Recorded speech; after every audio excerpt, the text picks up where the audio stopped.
దేశంలో నుండి తరలి వచ్చినటువంటి క్రైస్తవ సోదరి సోదరులందరికీ ప్రభునామంలో నా వందనాలు, నమస్కారాలు, దైవాశీస్సులు, సుస్వాగతం, ఘన స్వాగతం, వీరోచిత స్వాగతం పలుకుతున్నాను. ప్రియులారా, మన దేశం ఈనాడు చాలా ఘోరమైన ప్రమాదపు టంచుల్లో ఉన్నది. మనం కొంతకాలము ఏమనుకున్నామంటే రాజకీయాలు మనకు అక్కరలేదు, చుట్టూ ఏం జరుగుతున్నా మనం పట్టించుకోనక్కర్లేదు, ప్రార్థన చేసుకుంటే చాలు, పరిశుద్ధంగా ఉంటే చాలు, దేవునికి దశంభాగాలు ఇస్తే చాలు, సామాజిక వ్యవహారాలు మనకు అక్కర్లేదు అనుకున్నాం. అలా ఉండినటువంటి ఆ అలసత్వం యొక్క దారుణ ఫలితం ఏమిటో, ఎలాగా ఫలితాలు వస్తాయో మీకు అర్థం కావడానికి మన ప్రత్యర్థులు మణిపూర్ అనే ఒక సమస్యను సృష్టించి మనకు చూపించారు. క్రైస్తవులు నిద్రపోతే సామాజికంగా ఆచరణ శూన్యులై, క్రియాశూన్యులై, ప్రార్థన మాత్రం చాలు, పరలోకమేమన్నది, భూలోకంలో ఏం జరిగినా మనకు అక్కర్లేదు అనుకునే ఇంప్రాక్టికల్ మానసిక వైఖరితో ఉంటే ఏం జరుగుతుందంటే మణిపూర్ జరుగుతుంది. మణిపూర్లో అది భయంకరమైనటువంటి దారుణ గమనకాండ, అత్యాచారాలు, హత్యలు, వందలాది మంది క్రైస్తవ అమ్మాయిలను పబ్లిక్ గా అందరూ చూస్తుండగా రోడ్ల మీద పట్టపగలు మానభంగం చేసి, వేలాది మంది కళ్ళారా చూస్తుండగా వాళ్ళ బట్టలు తీసి క్రైస్తవ అమ్మాయిలను నగ్నంగా ఊరేగించారు. అలా జరుగుతున్నది బయట ప్రపంచానికి తెలియొద్దని అక్కడ స్థానిక పాలకులు ఎవరైతే ఉన్నారో ఇంటర్నెట్ అంతా కూడా అక్కడ స్విచ్ ఆఫ్ చేశారు. ఇంటర్నెట్ పనిచేయకుండా, సోషల్ మీడియాలో ఇది వైరల్ అయిపోతుందని ఇంటర్నెట్ పనిచేయకుండా చేశారు. రివర్స్ లో మళ్ళీ అక్కడ ముఖ్యమంత్రి గారు ప్రకటించారు ఏంటంటే, క్రైస్తవులు ఈ మధ్య మిలిటెంట్ గా తయారవుతున్నారు, క్రైస్తవ మిలిటెంట్లను నేను త్రొక్కివేస్తాను ఉక్కుపాదంతో అన్నారు. ప్రియ మిత్రులారా, క్రైస్తవుల మీద హత్యలు చేయడం, అత్యాచారాలు చేయడం, క్రైస్తవ స్త్రీలను నగ్నంగా ఊరేగించడం చేసి, ఎందుకు ఇలా చేశామంటే క్రైస్తవులు మిలిటెంట్లుగా, క్రైస్తవులు ఉగ్రవాదులుగా తయారవుతున్నారు అనే నేరం మోపారు. ఇదే రేపు దేశమంతటా జరగబోతుంది. క్రైస్తవుల మీద అంచెలంచెలుగా వ్యూహ ప్రకారం, ఖచ్చితమైన స్కెచ్ ప్రకారం సమాజంలోని ఒక బలమైన వర్గం దాడి చేస్తుంది. క్రైస్తవ్యమే లేకుండా చేయాలని, క్రైస్తవుల మీదనే కాకుండా దళితుల మీద కూడా భయంకరమైన అణిచివేత జరుగుతూ ఉంది. దళితులన్నవాడు ఏ మతంలోనైనా ఉండొచ్చు, దళితులన్నవాడు ఏ మతంలోనైనా ఉండొచ్చు, కానీ ఎస్సీ ఎస్టీ అట్రాసిటీ చట్టం అనేది మీకు వర్తించాలంటే మీరు దళితులై ఉంటే సరిపోదు, హిందువులై ఉండాలి. క్రైస్తవ్యంలోకి వస్తే మిమ్మల్ని దళితులుగా గుర్తించం అనే ఒక వింతవాదన మొదలైంది.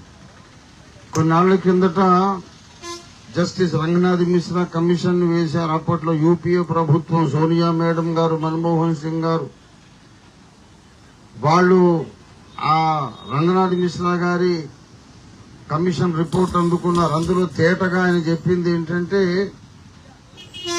మతం మారినా సరే కులం మారదు, మతం మారినా వాళ్ళ సామాజిక స్టేటస్ మారదు, మతం మారినా వాళ్ళు కోటీశ్వరులు కాలేదు, మతం మారినా పూరి గుడిసెల్లోనే బ్రతుకుతున్నారు, మతం మారినా వాళ్ళు ఇంకా అంటరాని వారుగా ఎంచబడుతున్నారు, గ్రామాల్లో అణిచివేయబడుతున్నారు. గనక వాళ్లకు రిజర్వేషన్, అట్రాసిటీ చట్టము వాళ్లకు వర్తింపజేయడమే న్యాయము అని clear cut report Ranganath Mishra గారు ఇచ్చారు. దాన్ని బుట్టదాఖలు చేశారు. ఇప్పటిదాకా కూడా దానికి దిక్కు దివాణం లేదు. సమాజంలోని ఒక బలమైన వర్గం మన దేశంలో దళితుల మీద, క్రైస్తవుల మీద ఉక్కుపాతం పెట్టి అణిచివేస్తున్నారు. ఇది కేవలము అన్యాయం అనే సంగతి మనందరికీ తెలుసు. అన్యాయం అయిపోతున్న వాళ్ళని ఎవరు రక్షించాలి అంటే ఎవరు రక్షించరు. ఎవరైతే అన్యాయానికి గురి చేయబడుతున్నారో వాళ్ళు తిరగబడడం ఒక్కటే మార్గము. ఇవాళ మనం చేసిన ప్రార్థనలు చాలు. ప్రార్థనలు చేయండి. అందరికంటే ఎక్కువ మేము ప్రార్థన చేస్తున్నాం. గత 7-8 సంవత్సరాలుగా రాత్రులు నిద్రపోకుండా ప్రార్థన చేస్తున్నాం. ప్రార్థన చేయాల్సిందే, పోరాటం చేయాల్సిందే. క్రైస్తవుడు అన్నవాడు ఎప్పుడు హింసకు దిగడు, దొమ్మిలు అల్లర్లు హత్యలు చేయడు, ఆయుధం చేపట్టడు. కానీ అంతకంటే గొప్ప ఆయుధం మనకు బాబాసాహెబ్ అంబేద్కర్ మన చేతికి ఇచ్చాడు. రాజ్యాంగం అనే ఆయుధం మనకుంది. ఆ రాజ్యాంగబద్ధమైన హక్కులు అనే ఆయుధాన్ని మనం చేతబట్టి ఈ మతోన్మాదాన్ని అణిచివేయాలి. కేవలం ఇప్పుడు ఈ మతోన్మాదుల పాలసీకి ఏమాత్రము కూడా లాజిక్ లేదు. ముందు దళితులను ఏమన్నారంటే మా గుడికి రావద్దు, మా గుడికి వస్తే మా దేవతలు మైలపడిపోతారు, మా గుడి మైలపడిపోతుంది అని ఈనాటికి అంటున్నారు. సరే మీ గుడికి రావద్దు కదా, మాకు నచ్చిన గుడికి వెళ్తాం, మమ్మల్ని ఎవరు రాణిస్తే ఎవరు మనుషులుగా చూస్తే అక్కడికి వెళ్తాం అని వెళ్తుంటే మీరు అక్కడికి ఎందుకు వెళ్తున్నారు? అక్కడికి వెళితే మిమ్మల్ని కొడతాము, చంపుతాము, కేసు కూడా ఉండదు అని బెదిరిస్తున్నారు. బాబు మీ గుడికి రానివ్వలేదు, వాడు ఎక్కడ దూకి చేస్తే ఎందుకు పట్టించుకుంటున్నావు? మా ఇంట్లోకి రావద్దు, మా గుడిలోకి రావద్దు, ఎందుకు పట్టించుకుంటున్నావు? ముందుగా 2వ కీర్తన నెరవేరుతా ఉంది. 2వ కీర్తన, అన్యజనులు ఎలా అల్లరి చేయుచున్నారు, జనములు ఎలా వ్యర్థమైన దానితో ఏలికలు ఏకీభవించి ఆలోచన చేస్తున్నారు. భూరాజులు యెహోవాకు ఆయన అభిషిక్తునికి విరోధంగా ఆలోచన చేస్తున్నారు. ఇవాళ పరిపాలక వర్గాలు, ఉన్నత వర్గాలు అందరూ కూడా ఒక్కటైనారు. ఇవాళ జ్యుడిషియరీలో అంత బ్యూరోక్రసీ నిండా కూడా కాషాయీకరణం జరిగింది. కోర్టులకు పోయినా వాళ్ళకు అనుకూలంగా తీర్పులు వస్తా ఉన్నాయి. ఇప్పుడు ఏం చేయాలి? ఒక్కటే మార్గం నేను చెబుతున్నాను.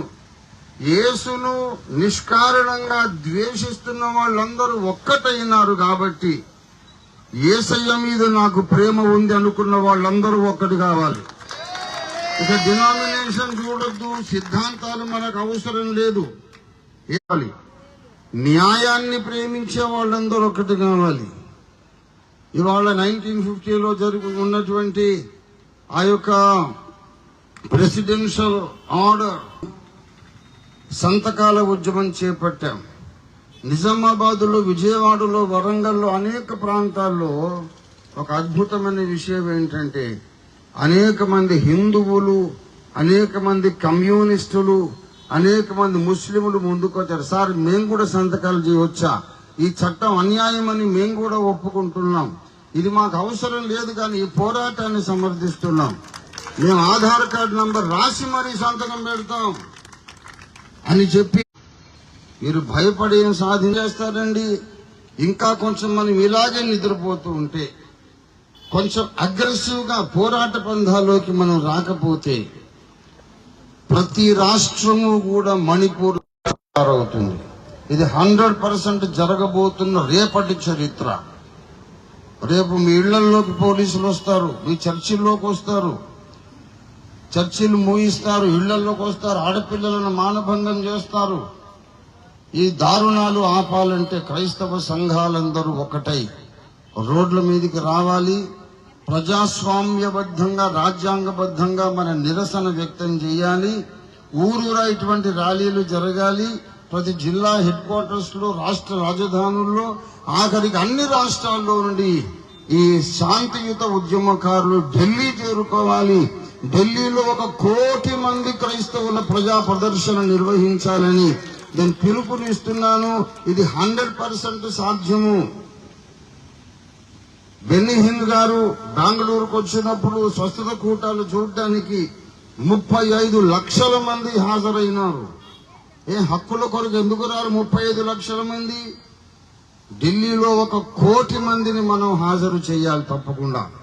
అప్పుడు గాని ఈ దమనకాండ, ఈ కుట్రలు ఆగవు.